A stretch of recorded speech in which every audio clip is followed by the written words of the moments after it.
பிரியமானவர்களே, இயேசு கிறிஸ்துவின் நாமத்தில் உங்களுக்கு என் அன்பின் வாழ்த்துக்கள். நல்லா இருக்கீங்களா? சந்தோஷமா இருக்கீங்களா? சந்தோஷமா இருங்க. ஆண்டவர் பார்த்துக்குவார் எல்லாத்தையும். அவர் தான் கூட இருக்கிறார்ல. பிறகு எதுக்கு நீங்க பயப்படணும்? மகிழ்ச்சியா இருக்கணும். சரியா? இந்த இடம் பார்க்கறதுக்கு எப்படி இருக்கு? நல்லா இருக்குதா? இது மியான்மர் தேசத்தில் உள்ள யாங்கூன் என்கிற நதி ஓடுகிறது. அந்த நதியில ஒரு சின்ன ஷிப் இது அதுல இருந்து கொண்டுதான் உங்களோட நான் பேசுகிறேன். பின்னால பாத்தீங்களா கண்டெய்னர்லாம் இருக்குது. பெரிய சிட்டி தெரியுதுல, இதான் யாங்கூன் சிட்டி. ஒரு காலத்துல இது ரங்கூன் என்று அழைக்கப்பட்டது, இப்ப யாங்கூன் என்று அழைக்கிறாங்க. பெரிய ஒரு சிட்டி இது. இந்த தேசத்திலேயே பெரிய சிட்டி இதுதான் என்று சொல்லப்படுகிறது. இந்த இடத்தெல்லாம் பார்க்கும்போது ரொம்ப மன ரம்மியமா இருக்கும். நிறைய போட்டுகள் போகுது வருது. மக்கள் காலையிலேயே அவ்வளவு பிரயாணப்படுறாங்க. அதெல்லாம் பார்க்க முடிகிறது. பெரிய ஆறா இருக்கிறதுனால இதுல கப்பல்லாம் பிரயாணப்பட முடியுது. அதனால்தான் இங்க பல நாடுகள் இருந்து வரக்கூடிய கண்டெய்னர்லாம் இங்க இறக்கி வச்சிருக்கிறாங்க. இது மாதிரி இந்த தொழில்கள், கடல் தொழில் இங்க சிறப்பாய் நடக்கிறது. சரி, இந்த நாள்ல ஆண்டவர் எனக்கு என்ன சொல்லுகிறார் அப்படின்னு கேக்குறீங்களா? வேதத்துல இருந்து ஒரு வசனம் பாருங்க. அப்போஸ்தலர் 18ஆம் அதிகாரம் 10ஆம் வசனத்தில் ஆண்டவர் சொல்றாரு, இயேசு பவுல் என்கிற தன் ஊழியக்காரனுக்கு தரிசனமாகி, நான் உன்னுடனே இருக்கிறேன், ஒருவனும் உனக்கு தீங்கு செய்யும்படி உன்மேல் கைப்படுவதில்லை, பயப்படாத. இந்த பவுல் என்கிற அப்போஸ்தலன் கொரிந்து என்கிற பட்டணத்துக்கு ஊழியத்துக்கு போனார். ஆண்டவர் அனுப்பி போனாரா? அந்த பட்டணம் பார்த்தா பயங்கரமா இருக்குது. அந்த சூழ்நிலையே பயப்படுகிற சூழ்நிலையா இருக்குது. இப்ப ஒரு சுவிசேஷத்தின் வெளிச்சத்தை கொண்டு போறார்.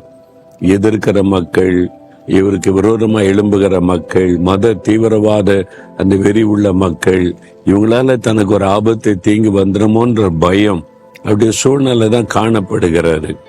அந்த சூழ்நிலையில ஆண்டவர் தரிசனமாகி, பயப்படாதே மகனே, தைரியமா பேசு, உனக்கு தீங்கு செய்யும்படி ஒருத்தன் உன் மேல் கைப்படுவதில்லை. அப்படின்னு என்ன அர்த்தம்? நான் உனக்கு இருக்கிறேன் பாதுகாப்பா, என்னை தாண்டி தானே உன்கிட்ட வர முடியும், பயப்படாதுன்னு சொல்றார். ஊழிய செய்யற இடத்துல பிரச்சனையா? நீங்க வேலை செய்யற இடத்துல பிரச்சனையா? நீங்க பிசினஸ் செய்யற இடத்துல பிரச்சனையா? பொல்லாத மனிதர்கள், பொறாமை கொண்ட மக்கள் எழும்பிட்டாங்களா? ஊழியத்தை தடுக்க, சபையை கெடுக்க, பிசினஸை கெடுக்க, உன்னுடைய வேலை விட்டு தூக்க நீ பிரயாசப்படுறாங்களா? பயமுறுத்துறாங்களா? அன்று சொல்றார், பயப்படாத, அதெல்லாம் நடக்கும். உன்னை சுத்தில உள்ளவங்க உனக்கு விரோதமா பொறாமையினால நீ அழியிட்டு நீ பிளான் பண்ணுவாங்க, மந்திரவாரம் கூட பண்ணுவாங்க, உனக்கு தீங்கு செய்யும்படி இல்லாத பொல்லாத காரியத்தெல்லாம் செய்வாங்க. அதிகாரிகளை தூண்டி விடுவாங்க, ரவுடிகளை தூண்டி விடுவாங்க, உன்னை டிஸ்டர்ப் பண்ண நினைப்பாங்க, உன்னை விரட்டிடணும்னு நீ நினைப்பாங்க, உன்னை முடைக்கிறோன்னு நீ நினைப்பாங்க. ஆனா நீ பயப்படாத, இந்த சூழ்நிலையெல்லாம் பார்த்து கலங்காத, நான் கூட இருக்கிறேன். You are not alone, I am with you. நீ தனிமையா இல்ல, நான் இருக்கிறவங்க கூட எப்பவுமே இருப்பேன்ல.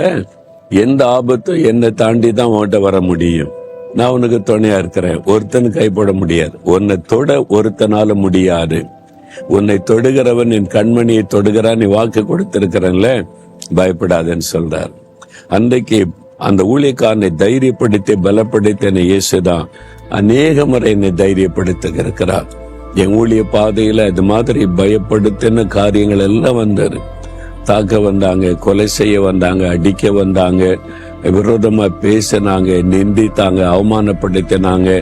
எப்படியாவது என்ன சோர்ந்து போய் முடக்க பண்ண நினைச்சாங்க. அப்பா பாண்டு தோண்டுவார்.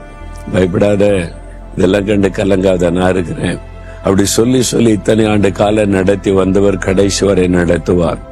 உங்களை பார்த்து சொல்றாரு, எதுக்கு பயப்படுற மகனே, எதுக்கு பயப்படுற மகளே, நான் இருக்கேன்ல, உன் கூட இருக்கிறேன்ல. அப்ப நான் உனக்கு கேடயமா இருக்கிறேன்னு சொல்லி இருக்கிறேன், அரணா இருப்பேன்னு சொல்லி இருக்கிறேன்ல. உனக்கு எந்த ஆபத்து வர்றதா இருந்தாலும் என்னை தாண்டி தான் வர முடியும். நான் அனுமதிக்காம உன்னை ஒருத்தரை டச் பண்ண முடியாது, பயப்படாதேன்னு சொல்றார். பிறகு பயப்படுறீங்க? உங்க பிசினஸ் சேஃபா இருக்கும், உங்களுடைய வேலை பத்திரப்பட்டு இருக்கும், உங்க வீடு, உங்களுடைய குடும்பம், பிள்ளைகள்லாம் பாதுகாப்பா இருப்பாங்க. உங்களுக்கு பாதுகாப்பு கொடுக்க வல்லமை உள்ள வானத்தையும் பூமி உண்டாக்கின தேவன் இருக்கிறார்.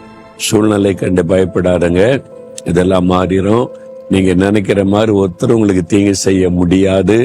அதெல்லாம் கடந்து போய்விடும். தைரியமா இருங்க. ஒரு முறை சொல்லுங்க, இயேசுவே நான் விசுவாசிக்கிறேன், இனி நான் பயப்பட மாட்டேன், நீ என் கூட இருக்கிறீங்க, ஒரு தீங்கும் என்னை அணுகாது, ஒருத்தர் என் மேல கைப்பட முடியாது, யாரும் எனக்கு குடும்பத்துக்கு, என் பிசினஸுக்கு, வேலைக்கு, என்னுடைய ஊழியத்துக்கு தீங்கு செய்ய முடியாது. நான் அதை விசுவாசிக்கிறேன். இந்த பயத்தை எடுத்து போட்டதற்காய் ஸ்தோத்திரம். இயேசுவின் நாமத்தில் ஆமேன், ஆமேன்.